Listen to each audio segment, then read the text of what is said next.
Hi, everyone, and welcome back to Scholastically Natalie.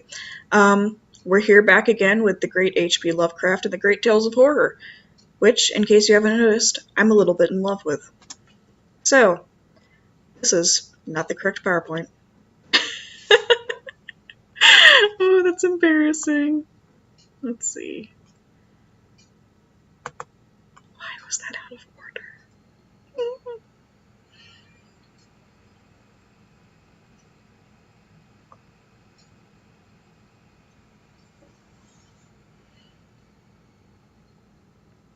Hi, everyone, and welcome back to Scholastically Natalie. We're here again with Let's Read and H.P. Lovecraft with the Great Tales of Horror anthology from 2012.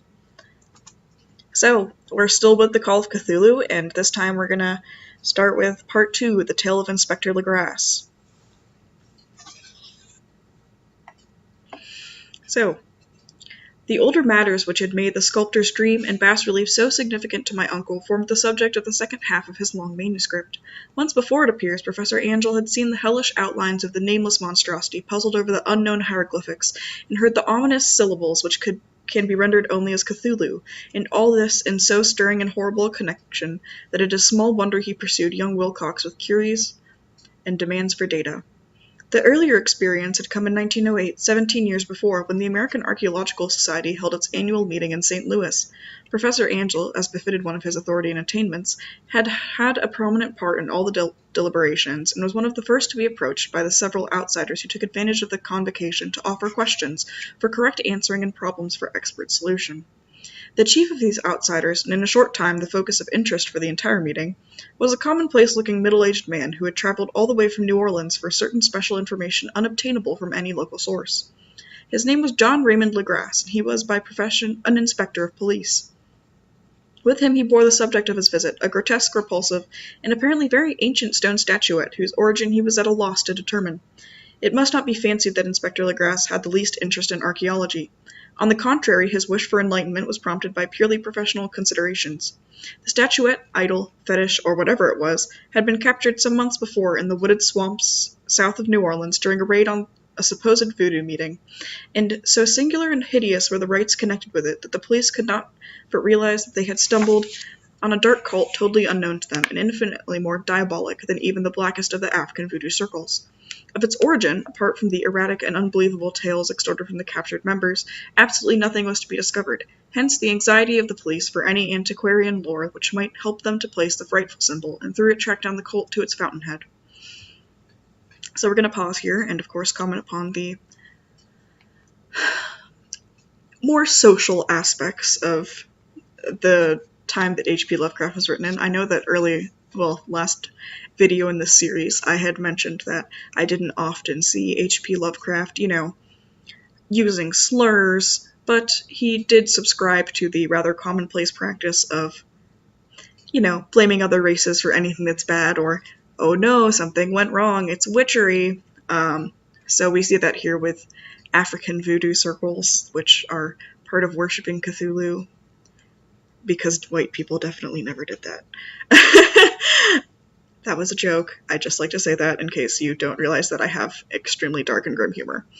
Okay, but yes, we see again that clearly this is some horror to be blamed on the African Americans dwelling within New Orleans, or at least that it was influenced by their own voodoo practices, which I'm pretty sure it's now frowned upon to call that voodoo, or at least we shouldn't be calling it voodoo because it is a religion. I'm not entirely sure where that lands, and I didn't look it up before this because I honestly didn't think to. So if you know, feel free to comment, and I will be more than happy to pin your comment. Inspector Legrasse was scarcely prepared for the sensation which his offering created. One sight of the thing had been enough to throw the assembled men of science into a state of tense excitement, and they lost no time in crowding around him to gaze at the diminutive figure, whose utter strangeness and air of genuinely abysmal antiquity hinted so potently at unopened and archaic vistas. No recognized school of sculpture had animated this terrible object, yet centuries and even thousands of years seemed recorded in its dim and greenish surface of unplaceable stone. The figure, which was finally passed slowly from man to man for close and careful study, was between 7 and 8 inches in height, and of exquisitely artistic workmanship. It represented a monster of vaguely anthropoid outline, but with an octopus-like head whose face was a mass of feelers, a scaly, rubbery-looking body, prodigious claws on hind and forefeet, and with long, narrow wings behind. This thing, which seemed instinct with a fearsome and unnatural malignancy, was of a somewhat bloated corpulence, and squatted evilly on a rectangular block or pedestal covered with undecipherable characters. The tips of the wings touched the back edge of the block, and the seat occupied the center, whilst the long curved claws of the doubled-up, crouching hind legs gripped the front edge and extended a quarter of the way down toward the bottom of the pedestal. The cephalopod head was bent forward, so that the ends of the facial feelers brushed the backs of the huge forepaws which clasped the croucher's elevated knees. The aspect of the whole was abnormally lifelike, and the more subtly fearful because its source was so totally unknown. Its vast, awesome, and incalculable age was unmistakable, yet not one link did it shew with any known type of art belonging to civilization's youth, or indeed to any other time. Totally separate and apart, its very material was a mystery, for the soapy, greenish-black stone with its golden or iridescent flecks and striations resembled nothing familiar to geology or mineralogy. The characters along the base were equally baffling, and no member present, despite a representation of half the world's expert learning in this field, could form the least notion of even their remotest linguistic kinship. They, like the subject and material, belong to something horribly remote and distinct from mankind as we know it, something frightfully suggestive of old and unhallowed cycles of life in which our world and our conceptions have no part. Again, another beautiful... I love antiquated writing, guys. I'm sorry. Frankenstein is like the perfect, with just how it's written. I love it so much. But yes, this antiquated writing makes me so happy. Okay, so I love this quote because even if you found it incredibly difficult to picture Cthulhu the first time hearing this description, because I did. This is like an entire paragraph describing a statue, and I was still sitting here going, it's got an octopus face, okay. It's still saying, hey, this thing's terrifying, we can't comprehend it, and it doesn't care about us. And as always, I find this wonderful. Because I guess deep down I just really want some gods that just don't care about us, man. Okay, and yet, as the members severally shook their heads and confessed defeat at the inspector's problem, there was one man in that gathering who suspected a touch of bizarre familiarity in the monstrous shape and writing, and who presently told with some diffidence of the odd trifle he knew. This person was the late William Channing Webb, professor of anthropology in Princeton University, and an explorer of no slight note. Professor Webb had been engaged 48 years before in a tour of Greenland and Iceland in search of some runic inscriptions which he failed to unearth, and whilst high up on the west Greenland coast had encountered a singular tribe or cult of degenerate Esquimaux, whose religion, a curious form of devil worship, chilled him with its deliberate bloodthirstiness and repulsiveness. I'm thinking this might be like Eskimo? Maybe it's just a really old spelling of Eskimo. I'm so sorry. But, okay, so the word that I am struggling so much with pronouncing, they spelled Esquimaux, which on first read does not make Eskimo in my brain. Okay, I'll continue then. Whilst high up on the West Greenland coast had encountered a singular tribe or cult of degenerate Eskimo, whose religion, a curious form of devil worship, chilled him with its deliberate bloodthirstiness and repulsiveness. It was a faith of which other Eskimo knew little, and which they mentioned only with shudders, saying that it had come down from horribly ancient aeons before ever the world was made. Besides nameless rites and human sacrifices, there were certain queer hereditary rituals addressed to a supreme elder devil, or Tornasuk, and of this Professor Webb had taken a careful phonetic copy from an aged Angakok, or wizard priest, expressing the sounds in Roman letters as best he knew how. But just now of prime significance was the fetish. Again, fetish is like, how they're using it here is like a idol or like false god.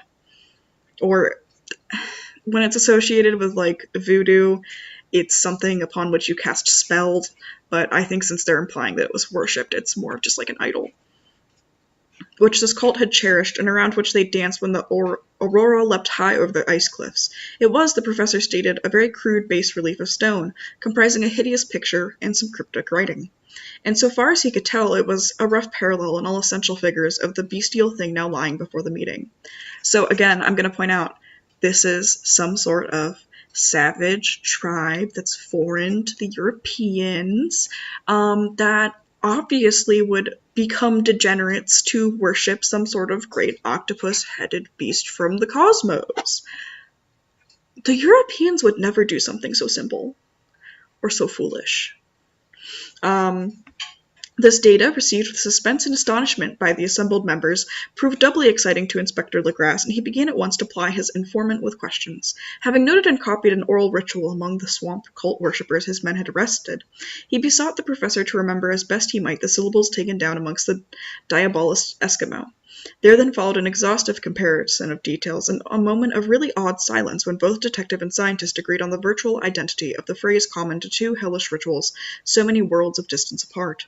What, in substance, both the Eskimo wizards and the Louisiana swamp priests had chanted to their kindred idols was something very like this, the word divisions being guessed at from traditional breaks in the phrase as chanted aloud. Finiglui Miglonoth Cthulhu Relay Wiga Noggle Fatogan. I am so sorry if you actually know how to pronounce this. I would like to point out that Lovecraft does take the time to note that both the Eskimo wizards and the Louisiana swamp priests were in fact outcasts from their own society, and that, the regular people who don't worship Cthulhu wanted nothing to do with them.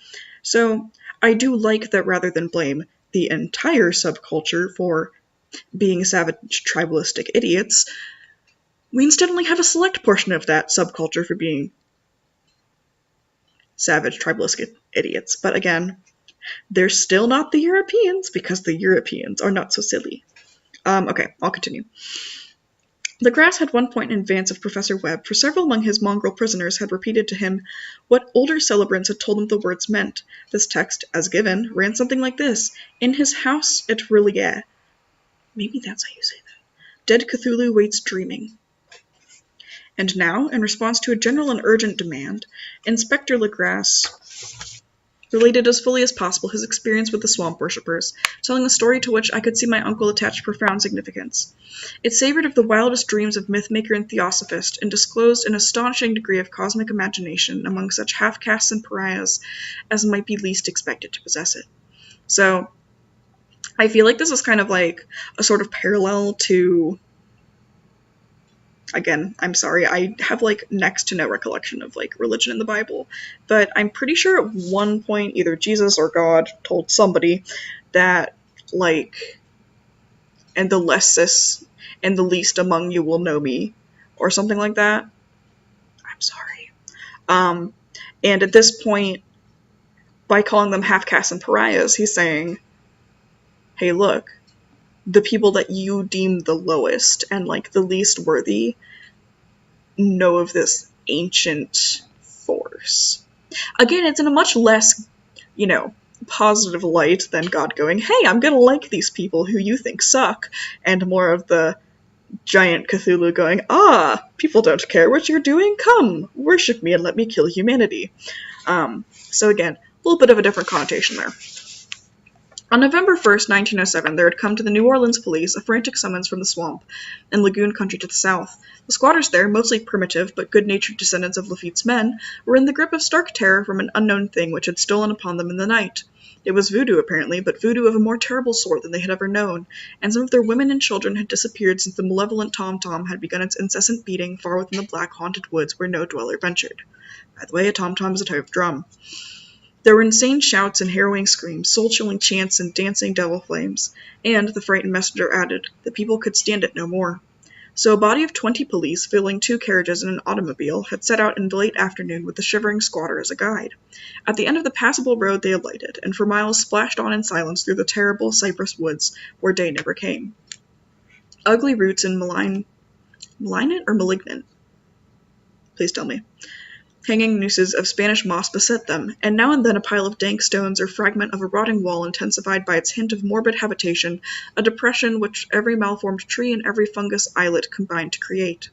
At length the squatter settlement, a miserable huddle of huts, hove in sight, and hysterical dwellers ran out to cluster around the group of bobbing lanterns. The muffled beat of tom-toms was now faintly audible far, far ahead, and a curdling shriek came at infrequent intervals when the wind shifted.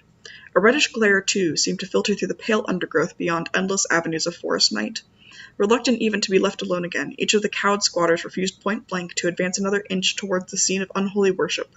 So Inspector Legrasse and his 19 colleagues plunged on unguided into black arcades of horror that none of them had ever trod before. The region now entered by the police was one of traditionally evil repute, substantially unknown and untraversed by white men. There were legends of a hideous lake unglimpsed by mortal sight, in which dwelt a huge formless white polypus thing with luminous eyes, and squatters whispered that bat-winged devils flew up out of caverns in inner earth to worship it at midnight. They said it had been there before D'Iberville, before La Salle, before the Indians, and before even the wholesome beasts and birds of the woods. It was nightmare itself, and to see it was to die. I love this phrase so much. I, as a human, do not understand these allusions that they make in the sentence in front of this. I don't know who D'Iberville, there's an asterisk there. I don't know who La Salle is. I don't know who any of the other people they said that were here before, like, the people of Louisiana were here. I don't know who any of them are. And this sentence just, it sent shivers down my spine the first time I read it. Just such an impact. Like, so much emotion is just expressed here. I love it so much. Okay, I'll continue. It was nightmare itself, and to see it was to die. But it made men dream, and so they knew enough to keep away. The present voodoo orgy was, indeed, on the merest fringe of this abhorred area, but that location was bad enough, hence perhaps the very place of the worship had terrified the squatters more than the shocking sounds and incidents. Only poetry or madness could do justice to the noises heard by Legrasse's men as they plowed on through the black morass toward the red glare and the muffled tom-toms. There are vocal qualities peculiar to men, and vocal qualities peculiar to beasts, and it is terrible to hear the one when the source should yield to the other. Animal foolery and orgiastic license here whipped themselves to demoniac heights by howls and squawking ecstasies that tore and reverberated through those nighted woods like pestilential tempests from the gulfs of hell.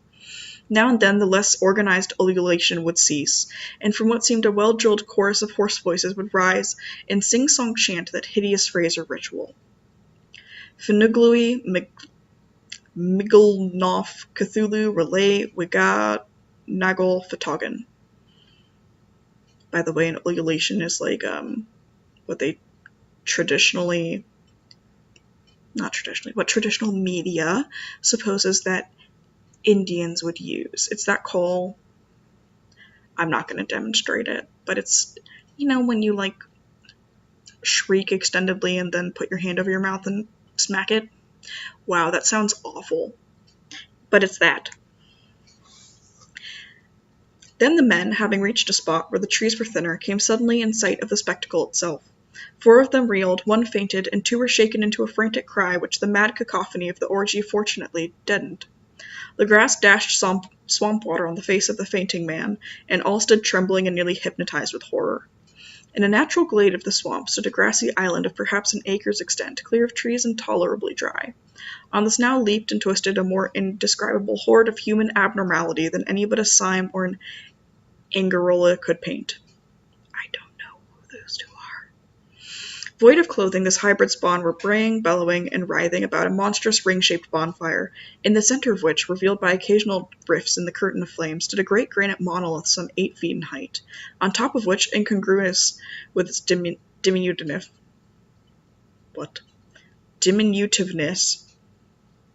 rested the noxious carven statuette.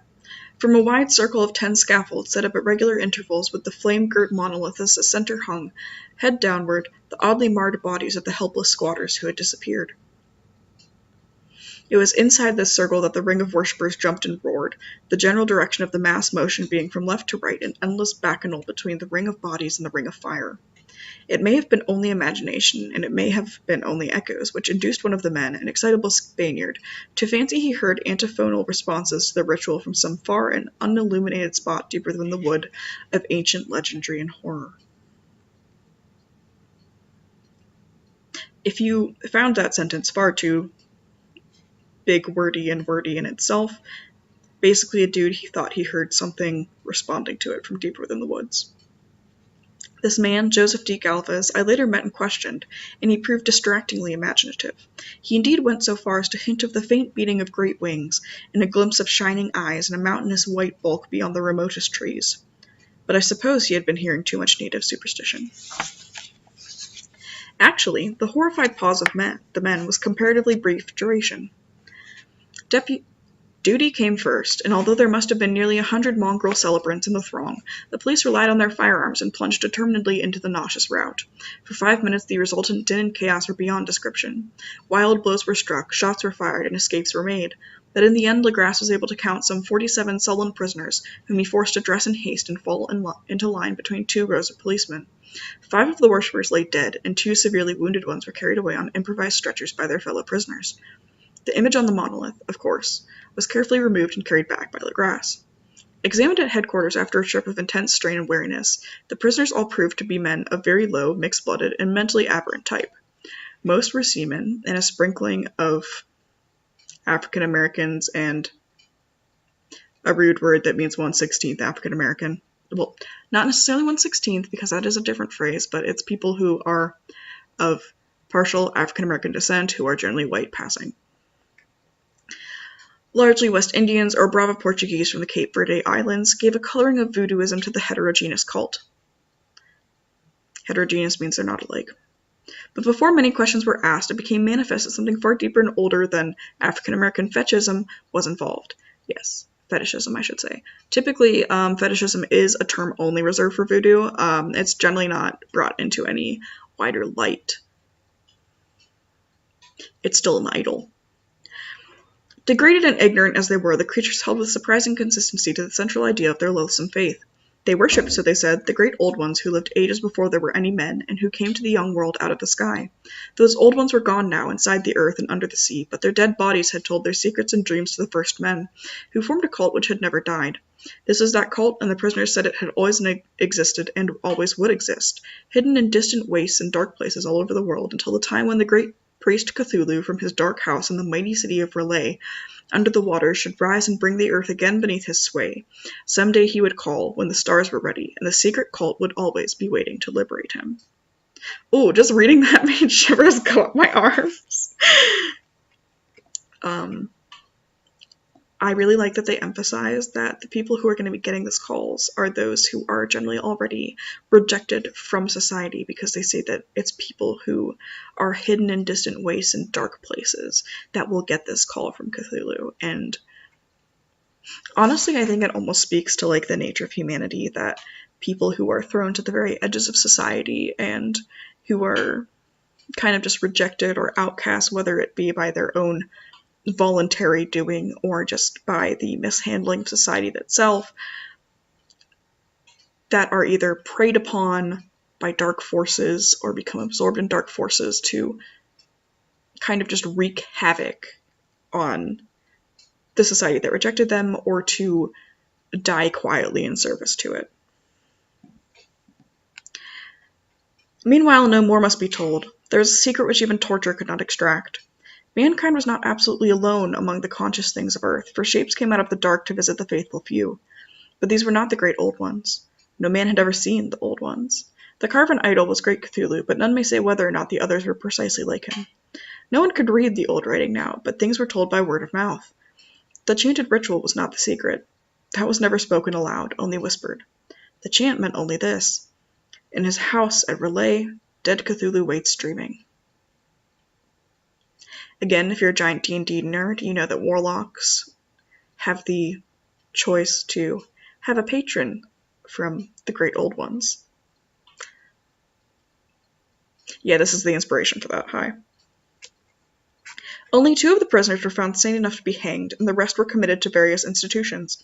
All denied a part in the ritual murders, and averred that the killing had been done by black-winged ones which had come to them from their immemorial meeting place in the haunted wood. But of those mysterious allies no coherent account could ever be gained. What the police did extract came mainly from an immensely aged mestizo, I am so sorry if that is a slur, but I didn't think it was, named Castro, who claimed to have sailed to strange ports and talked with undying leaders of the cult in the mountains of China. Old Castro remembered bits of hideous legend that paled the speculations of theosophists and made man and the world seem recent and transient indeed. There had been aeons when other things ruled on the earth, and they had had great cities. Remains of them, he said, the deathless Chinaman had told him, were still to be found as cyclopean stones on islands in the Pacific. They all died vast epochs of time before man came, but there were arts which could revive them when the stars had come round again to the right positions in the cycle of eternity. They had indeed come themselves from the stars, and brought their images with them. These great old ones, Castro continued, were not composed altogether of flesh and blood. They had shape. Did not this star-fashioned image prove it? But that shape was not made of matter. When the stars were right, they could plunge from world to world through the sky, but when the stars were wrong, they could not live. But although they no longer lived, they would never really die. So, this is a confusing statement. How can something live but not really die? Or, how can something no longer live and not really die? So, honestly, I think the first time I read this, my brain just kind of went, whatevs, and skipped over thinking about it too much. But after a bit of a thought, I think what this is proposing is that the great old ones are when the stars align, because, picture two rings inside of each other. Each of these rings are slightly out of sync, or a little bit syncopated, and they have the exact same symbols, but only, say, once every 1,000,000 rotations will the symbols on them line up. So, for the great old ones, when those symbols line up, they can travel through different dimensions from different worlds through these stars. But when the stars don't align, or when they get back out of order, they have to wait and essentially sleep and become comatose until they align again. At least, that's my interpretation. They all lay in stone houses in their great city of Ryla, preserved by the spells of mighty Cthulhu for a glorious resurrection when the stars and the earth might once more be ready for them.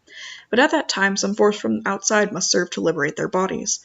The spells that preserved them intact likewise prevented them from making an initial move, and they could only lie awake in the dark and think, whilst uncounted millions of years rolled by. They knew all that was occurring in the universe, but their mode of speech was transmitted thought. Even now they talked in their tombs. When, after infinities of chaos, the first men came, the great old ones spoke to the sensitive among them by molding their dreams, for only thus could their language reach the fleshly minds of mammals. Then, whispered Castro, those first men formed the cult around small idols which the great ones shewed them, idols brought in dim areas from dark stars. That cult would never die till the stars came right again, and the secret priest would take great Cthulhu from his tomb to revive his subjects and resume his rule of earth. The time would be easy to know, for then mankind would have become as the great old ones, free and wild, and beyond good and evil, with laws and morals thrown aside, and all men shouting and killing and reveling in joy. So, again, this almost looks like something similar to Christianity's Second Coming. I'm sorry, I've forgotten the word for it. When God brings all the good Christians up to heaven and leaves behind those who have sinned too much for him to take back. Well, leaves behind the non-believers. Because basically they're saying that when the great old ones are released, everybody will have essentially gone insane. You don't really have any beliefs, or at least we're all existing in a state of mind where you're just following kind of animalistic impulses, it seems. Then the liberated old ones would teach them new ways to shout and kill and revel and enjoy themselves, and all the earth would flame with a holocaust of ecstasy and freedom. Meanwhile, the cult, by appropriate rites, must keep alive the memories of those ancient ways and shadow forth the prophecy of their return. In the elder time, chosen men had talked with the entombed old ones in dreams, but then something had happened. The great stone city Rilo, with its monoliths and sepulchres, had sunk beneath the waves, and the deep waters, full of the one primal mystery through which not even thought can pass, had cut off the spectral intercourse. But memory never died, and High Priest said that the city would rise again when the stars were right. Then came out of the earth the black spirits of earth, mouldy and shadowy, and full of dim rumors picked up in caverns beneath forgotten sea bottoms. But of them old Castro dared not speak much. He cut himself off hurriedly, and no amount of persuasion or subtlety could elicit more in this direction. The size of the old ones, too, he curiously declined to mention. Of the cult, he said he thought the center lay amid the pathless deserts of Arabia, where Iram, the city of pillars, dreams hidden and untouched. It was not allied to the European witch cult, and was virtually unknown beyond its members. No book had ever really hinted of it, though the deathless Chinaman said from there were double meanings in the Necronomicon of the mad Arab Abdul as al-Zahared, which the initiated might read as they chose, especially the much-discussed couplet. That is not dead which can eternal lie, and with strange aeons even death may die. Again, if you recognize the Necronomicon, it's been used in quite a few movies. I think most notably is Ash vs. the Evil Dead, where they use the Necronomicon as a way to bring back zombies. And that's all it did because they read the one passage of it. I'm pretty sure they also did a spoof of that in Cabin in the Woods. If you know of any other references, it'd be cool to know. Legrasse, deeply impressed and not a little bewildered, had inquired in vain concerning the historic affiliations of the cult. Castro apparently had told the truth when he said that it was wholly secret. The authorities at Tulane University could shed no light upon either cult or image, and now the detective had come to the highest authorities in the country and met with no more than the Greenland tale of Professor Webb. The feverish interest aroused at the meeting by Legrasse's tale, corroborated as it was by the statuette, is echoed in the subsequent correspondence of those who attended, although scant mention occurs in the formal publications of the society. Caution is the first care of those accustomed to face occasional charlatanry and imposture. Legrasse for some time lent the image to Professor Webb, but at the latter's death it was returned to him and remains in his possession, where I viewed it not long ago. It truly is a terrible thing, and unmistakably akin to the dream sculpture of young Wilcox. That my uncle was excited by the tale of the sculptor I did not wonder, for what thoughts must arise upon hearing after a knowledge of what Legrasse had learned of the cult, of a sensitive young man who had dreamed not only the figment and exact hieroglyphs of the swamp-found image in the Greenland devil tablet, but had come in his dreams upon at least 3 of the precise words of the formula uttered, alike by Eskimo diabolists and mongrel Louisianans. Professor Angel's instant start on an investigation of the utmost thoroughness was eminently natural, though privately I suspected young Wilcox of having heard of the cult in some indirect way, and of having invented a series of dreams to heighten and continue the mystery at my uncle's expense. The dream narratives and cuttings collected by the professor were, of course, strong corroboration, but the rationalism of my mind and the extravagance of the whole subject led me to adopt what I thought the most sensible conclusions. So, after thoroughly studying the manuscript again, and correlating the theosophical and anthropological notes with the cult narrative of Legrasse, I made a trip to Providence to see the sculptor and give him the rebuke I thought proper for so boldly imposing upon a learned and aged man. Wilcox still lived alone in the Fleur-de-Lis building in Thomas Street, a hideous Victorian imitation of 17th-century Breton architecture which flaunts its stuccoed front amidst the lovely colonial houses on the ancient hill, and under its very shadow of the finest Georgian steeple in America. I found him at work in his rooms, and at once conceded from the specimens scattered about that his genius is indeed profound and authentic. He will, I believe, some time be heard from as one of the great decadents, for he has crystallized in clay and will one day mirror in marble those nightmares and fantasies which Arthur Machen evokes in prose, and Clark Ashton Smith makes visible in verse and in painting. Dark, frail, and somewhat unkempt in aspect, he turned languidly at my knock and asked me my business without rising. When I told him who I was, he displayed some interest, for my uncle had excited his curiosity in probing his strange dreams, yet had never explained the reason for study. I did not enlarge his knowledge in this regard, but sought with some subtlety to draw him out. In short time I became convinced of his absolute sincerity, for he spoke of the dreams in a manner none could mistake. They and their subconscious residuum had influenced his art profoundly, and he showed me a morbid statue whose contours had almost made me shake with the potency of its black suggestion. He could not recall having seen the original of this thing except in his own dream bas-relief, but the outlines had formed themselves insensibly under his hands. It was, no doubt, the giant shape he had raved of in delirium. That he really knew nothing of the hidden cult, save from what my uncle's relentless catechism had let fall, he soon made clear, and again I strove to think of some way in which he could have possibly received the weird impressions. He talked of his dreams in a strangely poetic fashion, making me see with terrible vividness the damp cyclopean city of slimy greenstone, whose geometry, he oddly said, was all wrong. And here with frightened expectancy the ceaseless half-mental calling from underground, Cthulhu Fhtagn, Cthulhu Fhtagn. These words had formed part of that dread ritual which told of dead Cthulhu's dream vigil in his stone vaults at Relay, and I felt deeply moved despite my rational belief. Wilcox, I was sure, had heard of the cult in some casual way, and had soon forgotten it amidst the mass of his equally weird reading and imagining. Later, by virtue of its sheer impressiveness, it had found subconscious expression in dreams, in the bas-relief, and in the terrible statue I now beheld, so that his imposture upon my uncle had been a very innocent one. The youth was of a type at once slightly affected and slightly ill-mannered, which I could never like, but I was willing enough now to admit both his genius and his honesty. I took leave of him amicably, and wished him all the success his talent promises. The matter of the cult still remained to fascinate me, and at times I had visions of personal fame from researches into its origin and connections. I visited New Orleans, talked with Legras and others of that old-time raiding party, saw the frightful image, and even questioned such of the mongrel prisoners as still survived. Old Castro, unfortunately, had been dead for some years. What I now heard so graphically at first hand, though, it was really no more than a detailed confirmation of what my uncle had written, excited me afresh, for I felt sure that I was on the track of a very real, very secret, and very ancient religion, whose discovery would make me an anthropologist of note. My attitude was still one of absolute materialism, as I wish it still were, and I discounted with almost inexplicable perversity the coincidence of the dream notes and odd cuttings collected by Professor Angell. One thing I began to suspect, which I fear I now know, is that my uncle's death was far from natural. He fell on a narrow hill street leading up from an ancient waterfront swarming with foreign mongrels after a careless push from an African-American sailor. I did not forget the mixed blood and marine pursuits of the cult members in Louisiana. It would not be surprised to learn of secret methods and poison needles as ruthless and as anciently known as the cryptic rites and beliefs. Legras and his men, it is true, have been left alone, but in Norway a certain seaman who saw things is dead. Might not the deeper inquiries of my uncle after encountering the sculptor's data have come to sinister ears? I think Professor Angell died because he knew too much, or because he was likely to learn too much.